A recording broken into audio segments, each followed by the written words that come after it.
Hello, beautiful people. I just recently made a status saying I'm not sure which pain is worse, being an addict or loving one. Uh, and the most commonly asked question I get when people message me is, what can I do for my family member, my brother, my sister, my boyfriend, my friends, a person that I love who's addicted? What do I do to save them? What do I do to help them?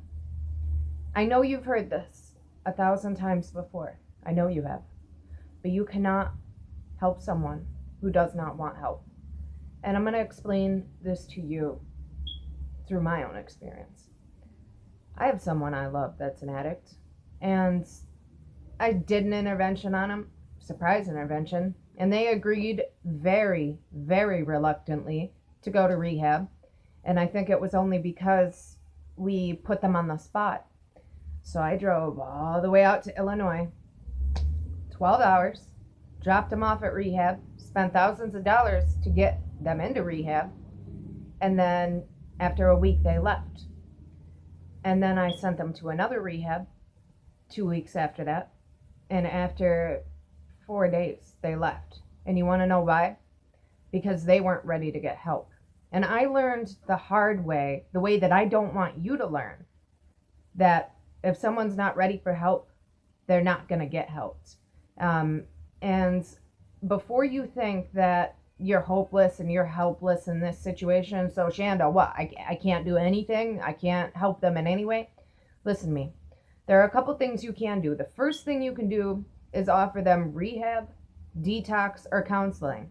And even if they do not accept it right now, they're going to remember in the back of their mind when they hit their lowest of their lows and they're ready for help, they're going to remember that you said that. And they're going to be like, oh, Shanda, didn't you say you could get me into rehab, detox, or counseling? There you go.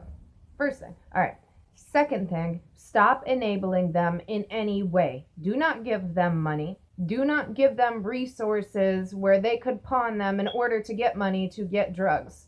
You need to stop enabling them in any way that you may be enabling them.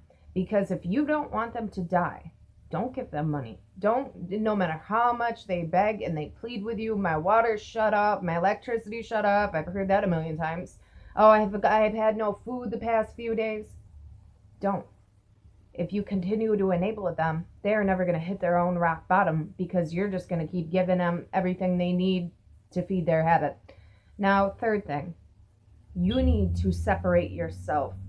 Uh, and there is a way to love an addict, but love them from a distance. You can be available, but not so available that you exhaust all of your emotion and your energy and you're left drained, depressed, and helpless. You can't help someone when you're in that state of mind. Loving an addict is always going to be one-sided. It's always going to be sacrifice on your behalf. They will never reciprocate the love and the care that you put into them. You need to stop helping so much that it hurts.